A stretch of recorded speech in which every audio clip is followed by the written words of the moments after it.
Good afternoon, everyone. Bon après-midi à tous. My name is Sophie Dumoulin, EDC's Director of Cleantech. I am pleased to be the moderator of our final panel sessions of Cleantech Export Week.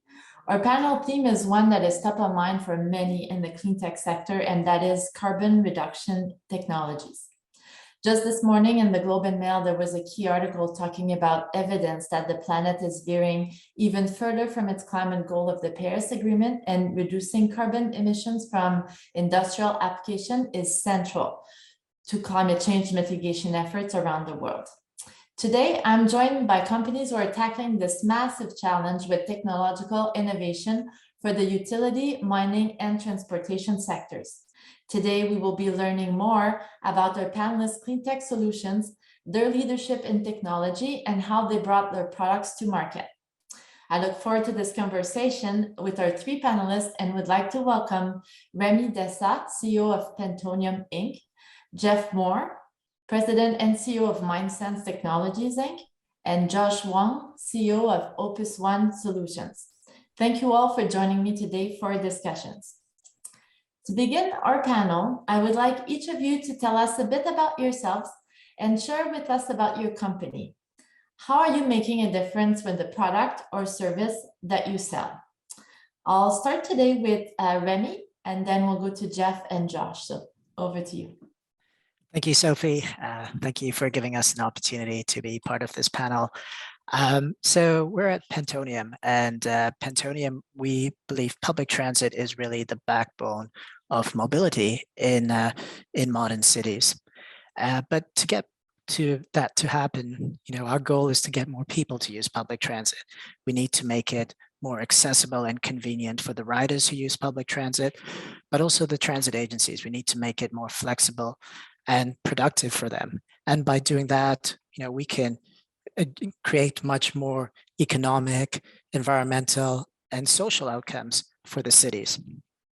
So public transit has traditionally run on fixed route, especially bus public transit.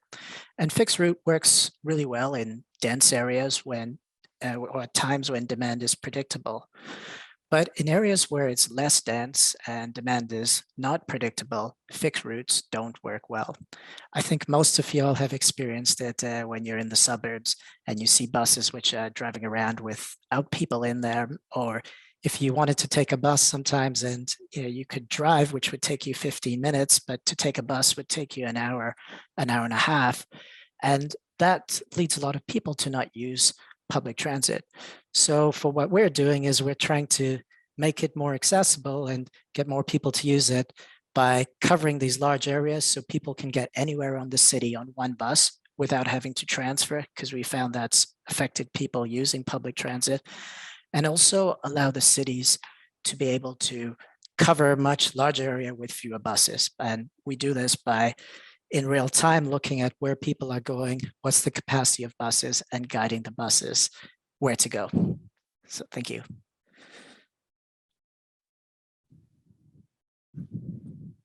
Go ahead, Jeff. Oh, great. Thanks, Sophie. At MindSense, we're focused on the mining industry. The mining industry, of course, produces a lot of metals that are critical for a lot of the technologies that will drive carbon reduction. And what we're all about is trying to make the mining industry themselves more sustainable. Essentially, what we do is maybe best to start with the traditional way that mining determines what they're actually working with, the very front end of their process.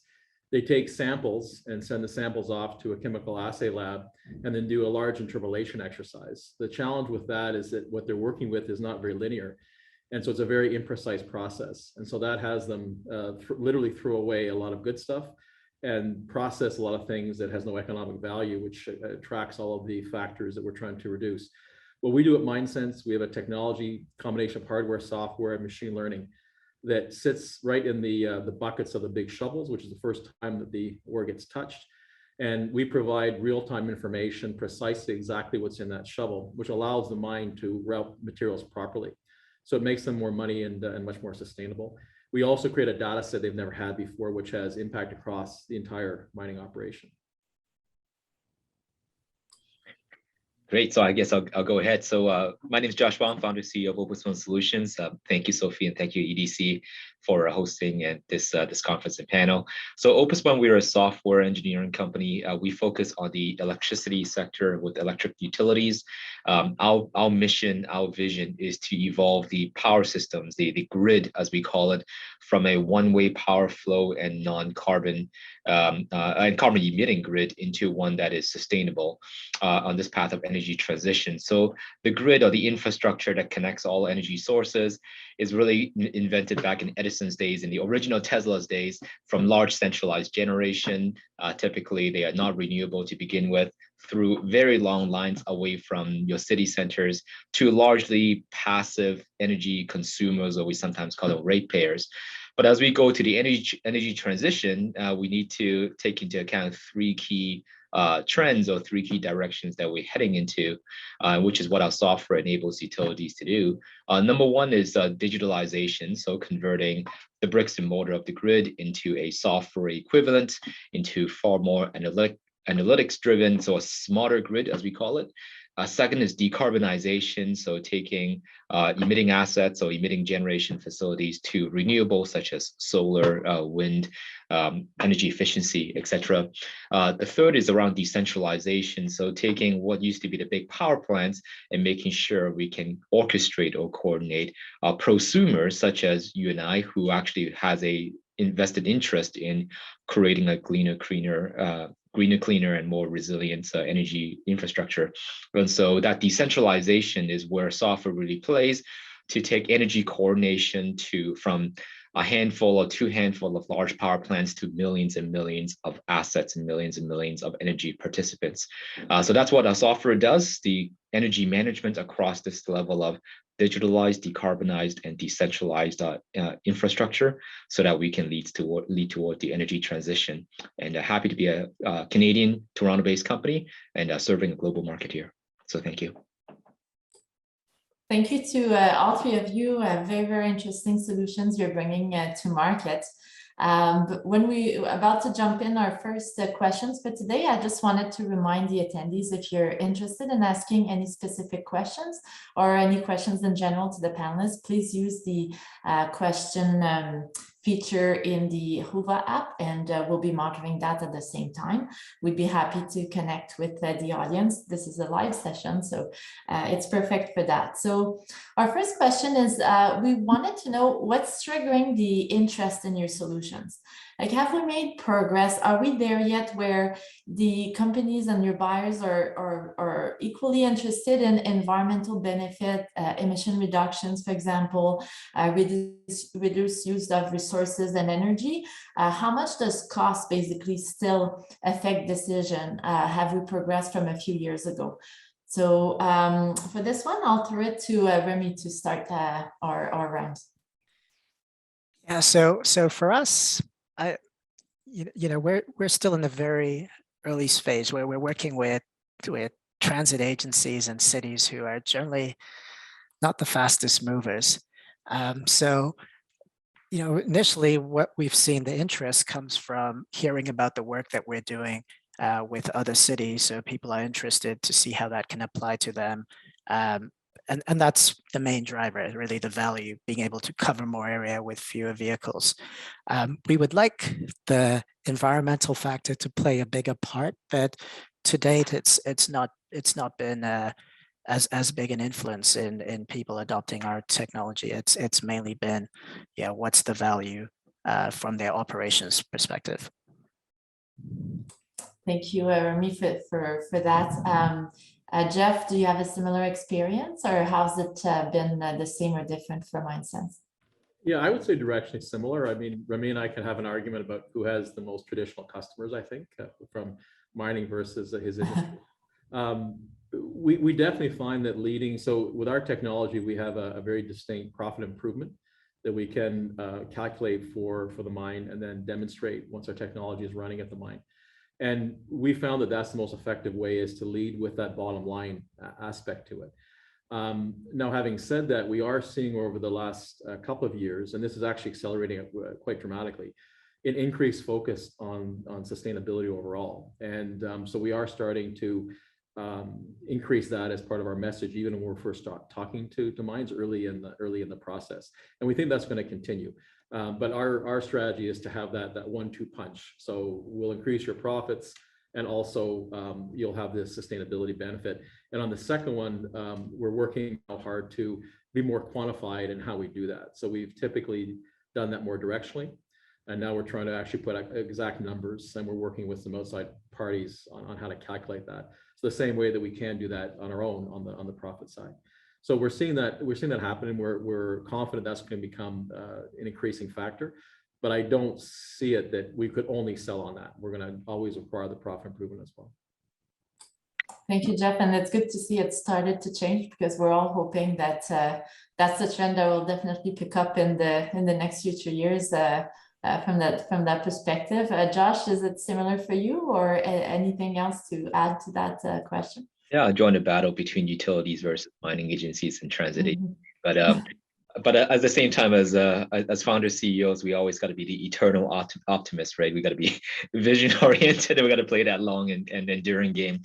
So I do, one of the analogies I use is if it took us 100 years in the electricity space to reach the first inning, then the next 8 years or 9 years or so into 2030 will be all the remaining 8 innings all in one. So I think things are absolutely accelerating. I think we are in a very interesting inflection point. Like if we ask most utility boardrooms at top 3 topics, 2 of them will most likely be one around their customer base making very, very vocal request on utilities enabling a cleaner supply mix because of their own ESG goals. So I think that's very clear that utilities are being, I would say, pressured to provide cleaner and greener sources of electricity. And second is the really electric vehicles. So I think the overall trends and drivers and pressures are already here. I think with a bit of regulatory enablement and structure, I think we are going to really open up the momentum of movement for it. So I am optimistic towards the level of interest in drivers that's triggering sustainability. And I think where we need to provide is simply a structural alignment amongst the parties, so that our customers, which are the regulated utilities, can continue to survive and thrive in this energy transition environment. Thank you, Josh. Jeff, you did mention mining being a bit of a traditional industries, and that's how we would characterize mining, probably most likely, as well as public utilities and transportation, as you all have mentioned. How has your sales approach changed in the last few years to adapt to the changing needs of those industries? How have you been able to kind of bring that new technology to them and convince them to try something they hadn't seen before? We did start by being, in terms of our selling approach and definitely in our business model. So we very much focus on a value-based business model, focused on that profit improvement that we can create for the mine. And we've stuck very strongly to that business model, and we're now getting to the point that we're getting quite a bit of traction and expanding commercially. So what we did do, though, was sometimes change some of the nuances around that so that it fit better with the where the mining industry would be in terms of their listing and how that would adapt. But we found just different ways to talk to it or position it and be very specific on a company by company basis, but really sticking to that message on value, the profit improvement and the sustainability improvement, and sticking to our guns, so to speak, until we got that traction.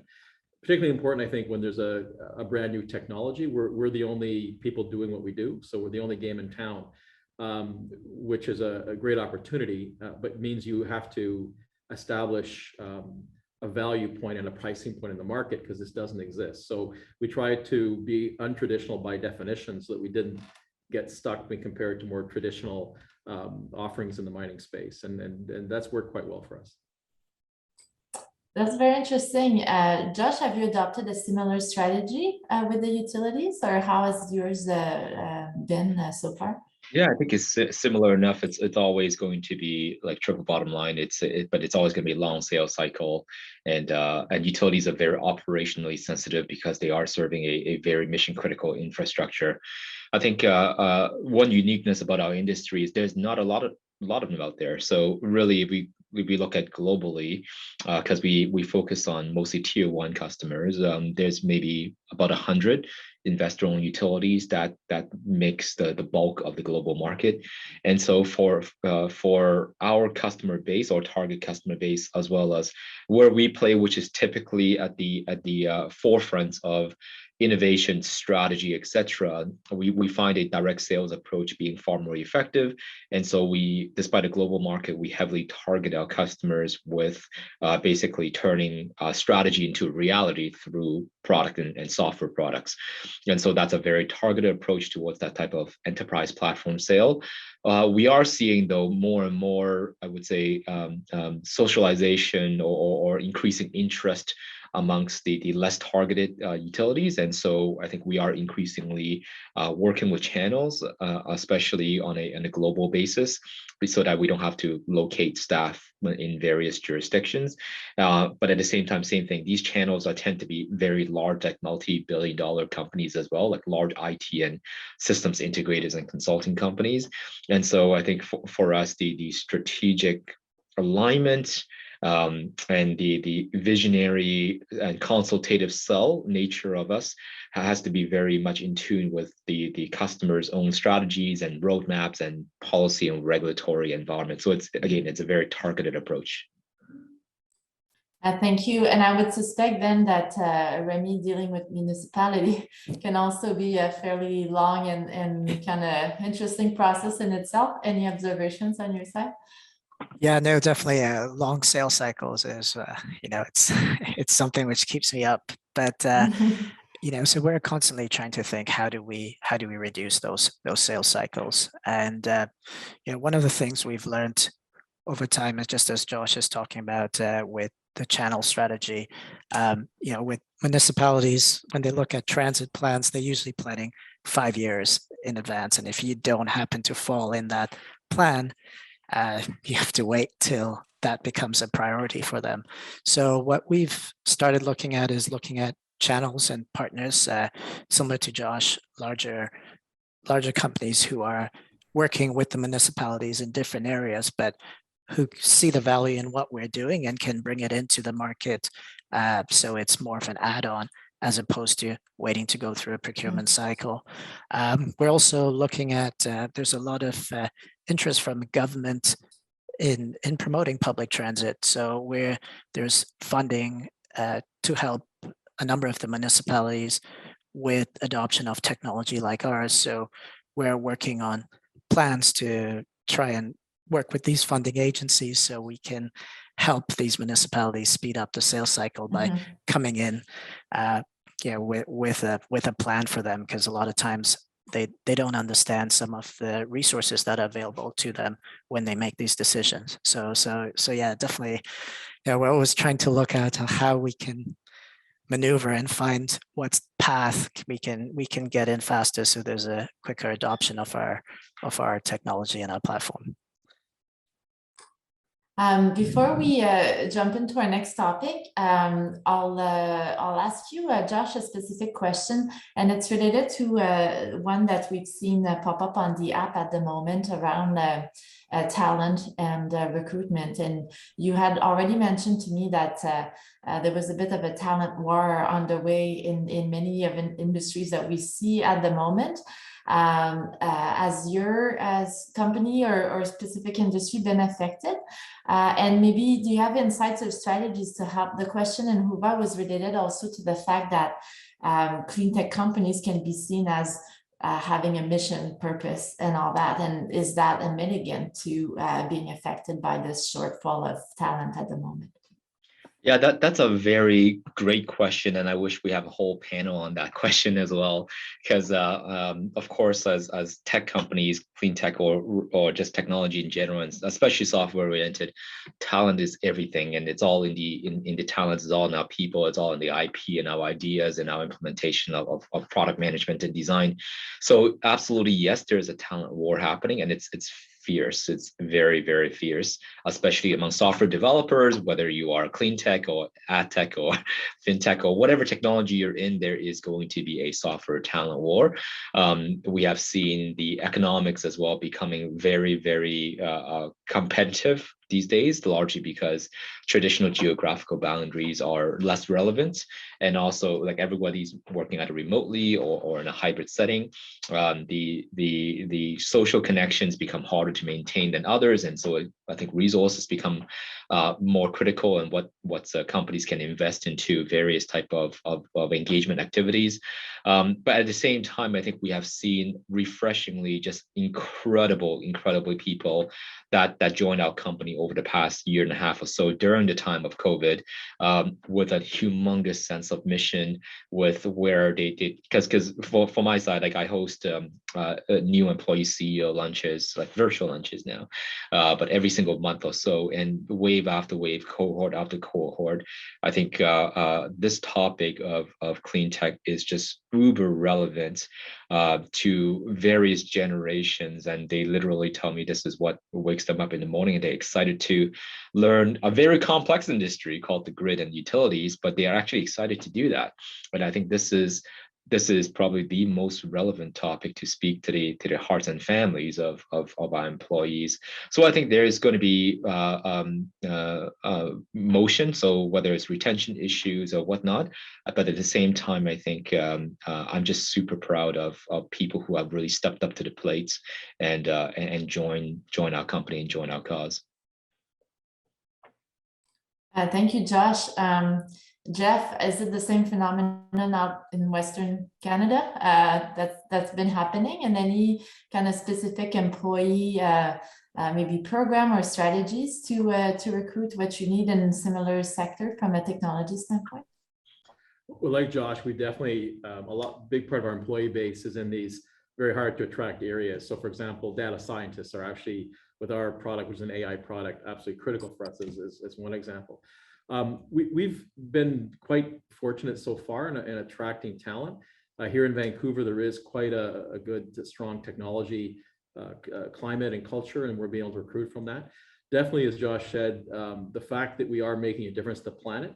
And so I would say that people work for us almost sort of in reverse order. So the clean tech sustainability is probably number one. Number two is we're doing some leading edge, really cool stuff on the technology side.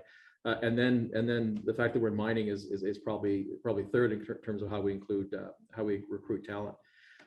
So we keep doing that. We also, I think, like a lot of companies, we're being more flexible with bringing people in remotely from different parts of the world.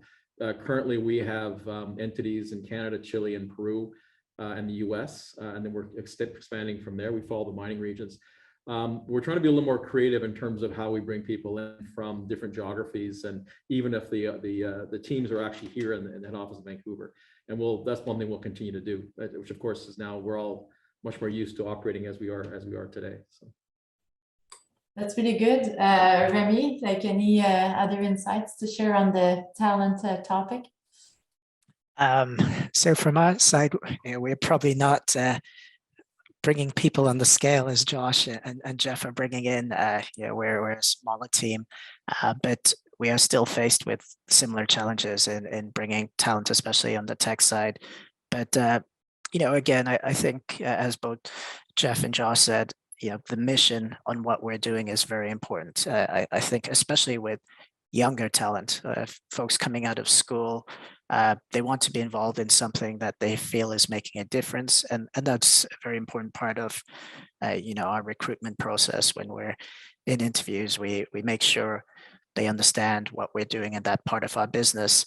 And, on the other side too, they like to be involved in things which are interesting and they feel challenging. And, similar to both Jeff and Josh, we're in a challenging market. So it's, I think people see that as fun as well. That's very good to hear. And I have to say, we did notice the same even within a company like EDC. We do a lot of things, a lot of solutions, but we do have sector specific expertise and all that. And there is a very strong interest in the clean tech and what we offer. So I can vouch for similar experience with attracting rich kind of mission talent in the industry. So that's very good to hear.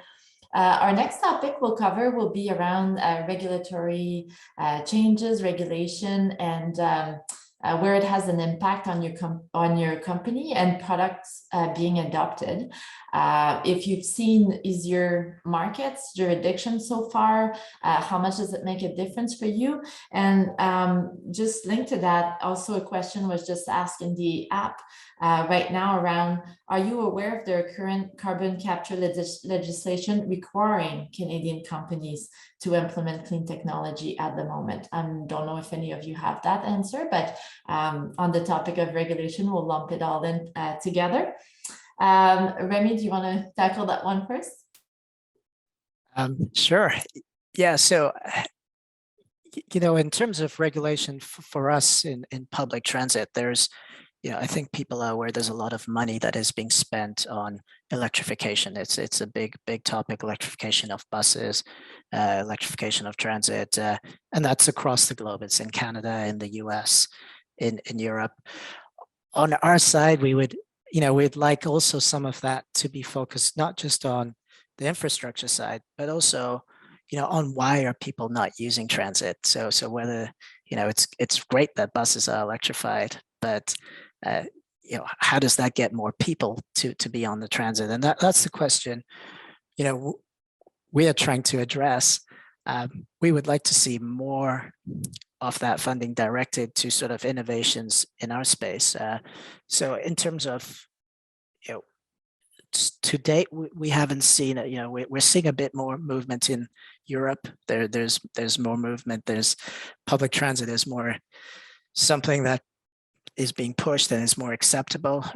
In North America, it's still considered, it's the last choice. You take public transit, you have your choice and captive, and most of the people who use public transit are captive in North America, and we're hoping that this changes. In terms of jurisdictions, though, definitely the US is, folks are a lot more risk, open to taking a bit more risk, even though we're in transit is not the most people taking risks, but in the US, things move a bit faster than in Canada, which I think is most, Jeff and Josh would probably agree with on their side. Thank you, Remy. And I unfortunately can imagine that the pandemic hasn't helped people wanting to take public transit, obviously at the moment, but that should be hopefully of short term, and then people will see additional benefit of efficient routes and saving time and reducing emissions at the same time. Jeff, on regulation, what do you think? For our particular industry, regulation isn't a huge factor. It's more driven by general stakeholders and the desire to have the industry be more and more sustainable. Policies like, I'm not saying I'm pro or con, but policies like carbon pricing and those types of things, if they start to come in, would have some impact. But currently, it's more driven by other factors, not specifically regulation and the different geographies that we deal in. So we're looking more in terms of when we look at geographic expansion, it's more general ease of doing business factors that we look at in conjunction to the strength of the market in terms of choosing where we go. Thank you. That's useful insight, Jeff. Josh, are you affected by regulation? Absolutely, but maybe before that as well, I just want to encourage Remy that over the years, I still, even though I'm at the intersection of two major highways in Toronto, I actually still subway to work every single day when we could subway to work. But now I don't have an office anymore, unfortunately. So I look forward to resuming in-person work and taking the TTC again. Anyways, so absolutely, I think our space it's really vibrant and dynamic, to put it in a way, because we have a few major stakeholders which all have sometimes aligned, sometimes competing interests. So absolutely, utilities, which are our customers, have an interest. Sometimes they lead regulation and legislation, sometimes they lag and follow, and even if they lead, they will only lead in small, call it innovation projects. But when they lag, I think this is when the hockey stick really jumps up, because they're typically an all or nothing type of organization, and because of the size of infrastructure, and they don't hesitate to put big dollars once they are regulated to move ahead. At the same time, legislation is not all the same. So we do get exposed in between, like municipal, provincial, or state, or even federal legislation. Of course, in the US, we're watching the infrastructure plan very carefully. And even regulations, there are utilities or electricity is typically governed in our space by state or provincial regulations. At the same time, the federal regulation part for the US is extremely progressive. And so for those of you who have been following the electricity space, like FERC Order 2222 is absolutely a game changer and trickling down movement momentum further down the chain. And even our Canadian counterparts, for example, the Ontario IESO and the OEB is following or looking at that very, very closely. So I think there is a, call it interdependency, or perhaps even a herd mentality. But at the same time, if you do get caught in between, like conflicting interests between the various jurisdictions, then it gets into a very complicated situation. Those are good points and things to watch for, definitely. Before I jump into the next question, I was just seeing on the attendance questions, someone's interested in knowing, Josh, if you're actively recruiting at the moment, going back to our talent war questions. So you may see your LinkedIn network gain in popularity after this panel today. Well, thank you to the EDC for that. Absolutely, we have about 40 positions open. So, wow. So please, we welcome you, especially in the tech space. Like we have about, let's just call about 65% of our employee population is in the product and technology development side. At the same time, we're growing much more on the architecture, business development, sales across the board. So welcome your interest, absolutely. Thank you for that. That's great. Additional value from getting together today and raising this. Jeff, a specific question for you. When we talk about scale up, and that's a topic I think of interest for our audience today as well, and what's needed the most in terms of scaling up. Can you share, in terms of your experience in your company, what has helped you the most so far, and anything you think we can do further, maybe even more focused on financial solutions in terms of helping companies scale up, and specifically at the stage of your company at the moment? Yeah, it's a great question. And of course, that's what we all want to get to, is that stage that we're scaling up and becoming real commercial companies. One thing that we found very, very important is focus, and having a very clear strategy, what we want to do. And we call a layering on strategy. So we define the endpoint. So for example, where we want to be globally, where we want to be by markets, which we refer to as clusters. And we try to be very structured on that. So we define that endpoint, but then we're realistic in terms of we need to each year layer in different elements of that strategy. We can't go and boil the ocean all at once. And in that process, we have a prioritization process. So we pick the clusters, we pick the geographies by where we think the biggest bang for the buck will be, and then really focus on making that happen, and then generate traction that way on all fronts. So including financially getting, which for us would be next year, getting to cash flow positive. The challenges, financing is definitely a challenge. I think there's still, there's some fantastic vehicles available in Canada, definitely at the early stage. I think continuing to improve the vehicles that are available when companies are starting to scale up, when they're a little bit past the early stage grants and other vehicles, and are looking more to get into things like venture debt, for example. We now have gotten that in place, but it's a little better access to that would be critical in that scaling up. Yeah, we're, just to put that in perspective, we're like we're in the middle. We hit our 100 employee mark a couple of months ago. And I'm not meaning to make this a plug, but you can apply it MindSense as well, not just to Josh. But we found that being very, very focused is extremely important, and not trying to do everything at once. Congratulations on hitting that milestone, and by all means, use it to plug. It's one of the small thank yous we can offer for you dedicating the time today to answer our questions online.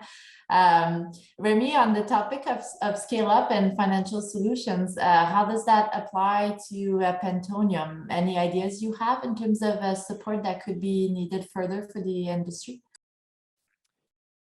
Yeah, definitely. I think just to echo what Jeff was saying, I think Canada has really great solutions earlier on, as you are building through research, R&D, getting to a stage where you are actually having commercial projects going on.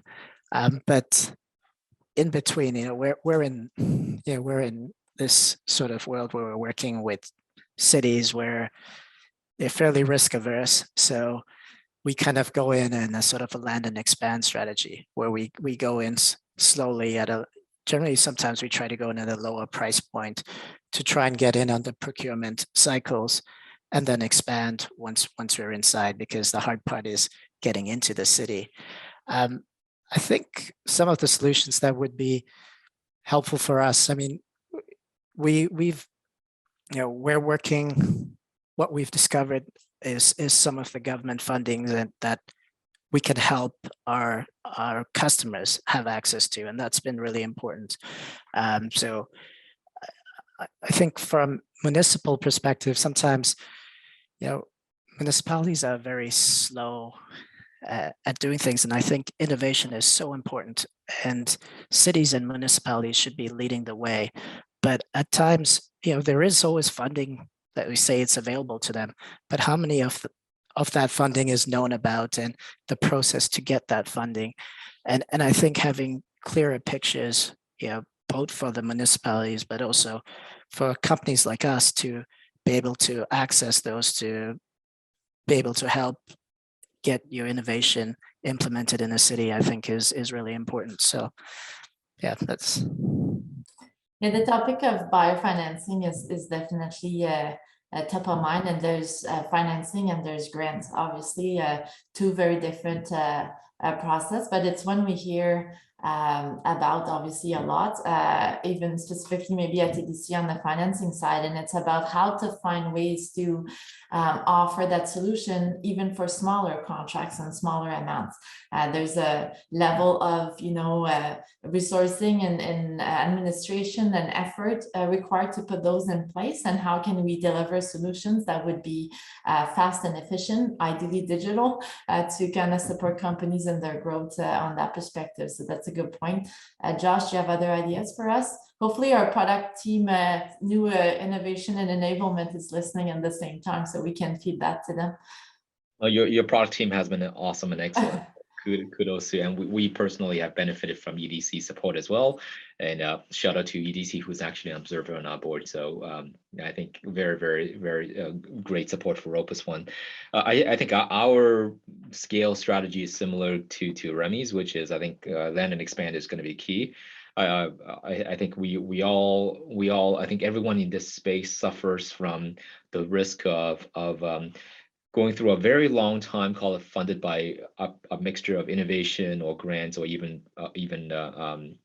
founders equity, etc., to finally cross the hurdle of landing a few name brand accounts, and that's a big problem. That's a long problem. This is our 10th year at Opus One as well.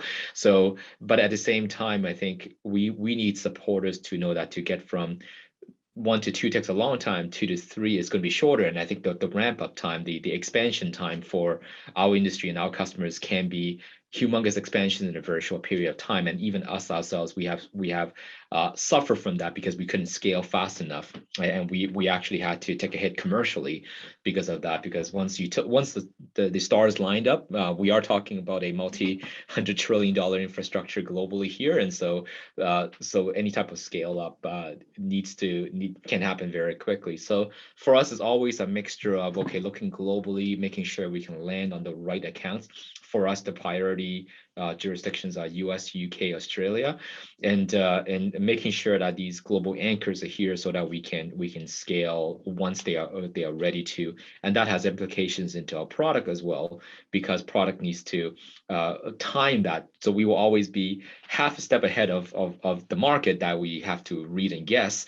At the same time, we have to be ahead of market so that we can scale with it, but not too ahead so that the market will be shifting, because customer requirements are shifting very quickly as well. And so I think that fine balancing act is going to be the key. Totally agree with Jeff and Remy's point as well, that I think the Canadian landscape is very strong in terms of fostering innovation. I think there's a lot of freedom. There's a lot of encouragement. There's a lot of supportive infrastructure for us to ideate and test and try. I think this, and then on the other hand, on the other end of the spectrum, I think there's very strong, I would say, less risky but high dollar amount type of financing, for example, like project financing or infrastructure financing, when all the risks are done. I think in the middle is what I think we as a company can actually make a call to the industry as well, where that scale up side, I think we can do a bit better in the Canadian landscape. Where and part of the things that can really help is far more thematic investors with a strong thesis, because Cleantech is complicated. Like, even though we are Cleantech software, it's unjust to plug and play us into a regular SaaS software type of unit economics play, nor are we a pure like bricks and mortar, hey, here's a solar development project, pump $100 million and here's your ROI type. So we are like in the middle, and that tends to be far more complicated for the average software investor or the average infrastructure financer. And so having that type of deeper thesis, investment thesis, and thematic focus would be very beneficial for a scale-up community. It would be definitely good to see the market evolve that way. We've noticed that at least in the last year, 2 years, a lot more capital coming into the sector, a lot more interest. So I think maybe a phase 2 will be even more specialization within those subsectors, as you explained. So that would be a really good future for the capital in market. Before I jump to our next questions, and we have about 10 minutes left for our panel today, there's a question trending on our app at the moment for you guys, and it's around emission tracking. And I don't know how much it would or not apply to your businesses, but the question is, in terms of your operations, are you seeing more requests from your clients from compared to before, and are they how are they tracking emissions at the moment that you're aware of, maybe specifically with respect to your solutions? But the question is also covering if you, for your own company, are looking into your own emission and having potentially targets to reduce emission if applicable. I don't know where I'm going for the first volunteer on this one. Maybe looking for a hand raise if one of you has a few thoughts. So Josh, over to you then. Sure. At the risk of going back to back, but I think it's a nice to have for our industry, but not directly required, nor needed, or nor regulated, nor legislated. So I think emissions tracking is critical when you look at an entire jurisdiction such as Ontario. How clean and green is Ontario? I think the call is to localize them. So let's say our head office is in Richmond Hill. So how clean and green Richmond Hill is do we just relate it to the Ontario supply mix? So I think there is a need to localize emissions tracking on the energy sector side. We have had, I believe, 2 projects which created, mostly UK based, that created requirements for us to track emissions that's offset by local renewables. For example, if we, it's a peer planning study and tool, but if we look out the next 10 years, if we create this and that incentives for clean generation, let's say, how does this offset my carbon from buying from bulk power, for example? So that type of emissions modeling tool is being spec'd, but it's also very, very early stages and not a lot of regulatory backing. So I'm optimistic, and hopefully this will become the norm. In terms of tracking emissions from our side, our own company side, work in progress. I would love to be able to spend more time on that. So far, we think, like, given we're software and we are remote, we think we have done all right. But I would love to be able to spend more bandwidth on actually, for example, going for certified B Corp or other type of ESG, internal ESG targets. So work in progress. Thank you, Jeff. Jeff, go ahead. Yes. Yeah, maybe I'll jump in on and add to that. So in terms of MindSense own emissions, we do monitor that, but we're quite low emissions, as Josh was saying as well. And so the bigger impact for sure is the impact we can have on our customers' emissions, and that's what we're very, very focused on and trying to get very specific models on. So just very quickly, there's three areas that we're very focused on quantifying. One is the process called comminution in mining consumes a large amount of electricity, and we can directly reduce the amount of electricity that the mines use relative to their produced metal, and we're quantifying that. Water use is another big environmental factor, made more difficult because a lot of the mining industry is in very dry parts of the world, and we can directly impact that as well. And then lastly, something referred to as tailings, which is the waste product that ends up in an effluent, and can be also an environmental issue. So we're coming up now with a model that specifically measures that in general, but also very case by case. So we can literally say, here's the impact that we've had on those factors. And then for factors like electricity, we can then correlate from there to GHG reduction. And so modeling that and being specific is something that's extremely important to us for the industry, because that's where for our customers, that's where the impact will be for us.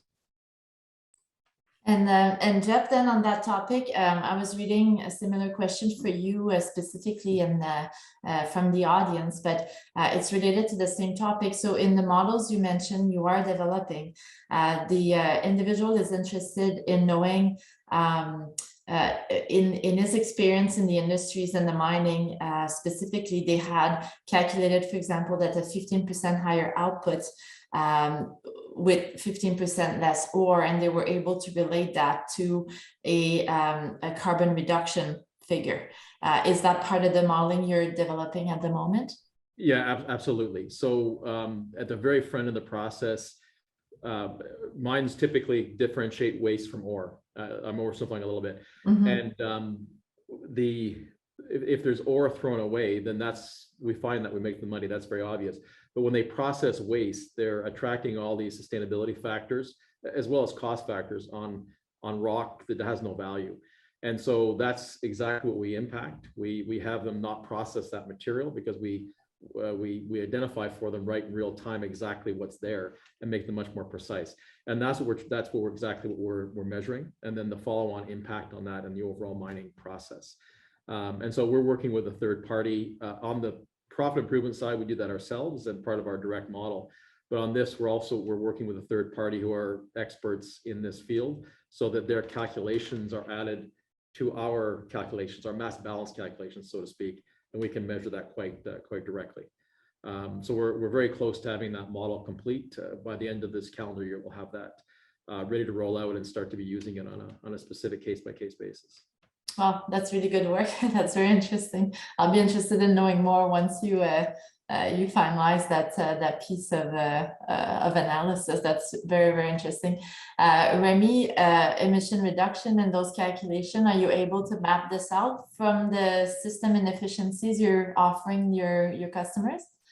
Yeah, so definitely. So we map it on two sides. So one side is the ability to increase ridership. So when we work in cities and being able to show that by providing more convenient transport, more people come to public transit. And what does that mean? So we've had an independent consultants do a study on that, and we use that. And then on the other side is being able to cover more area with fewer vehicles. So just to give you an example, City of Stratford, who when they on fixed route service, they would use 8 to 10 vehicles to cover the entire city, we've been able to show that they can do that in 2 to 4 vehicles. And that's a significant amount of savings for the city. So on both sides. But in terms of us using that, we do share that with our customers. But again, going back to my first point, that's not usually the driver. That's okay, that's nice to have. That's something that we can share, but there's no measurement on the city or the municipal's perspective on that right now. We hope we'll get to a point where that becomes something that they have to follow. But right now, it's just a nice to have that we share. This is an added benefit of you using our technology. I would be fairly confident that that's coming. Not sure when, but hopefully it's part of the future. It looks at least like it's trending that way at the moment. So we're just about a minute or two from closing the panel, and I would like to give you an opportunity to close this by either adding a point you forgot to raise earlier and you're saying, oh, I should have mentioned this today, or a plug for your company. But if you don't have any of those, any piece of advice for the audience today listening in terms of those companies are looking to grow, anything from your experience that you think can make a difference for them. I'll start with Josh.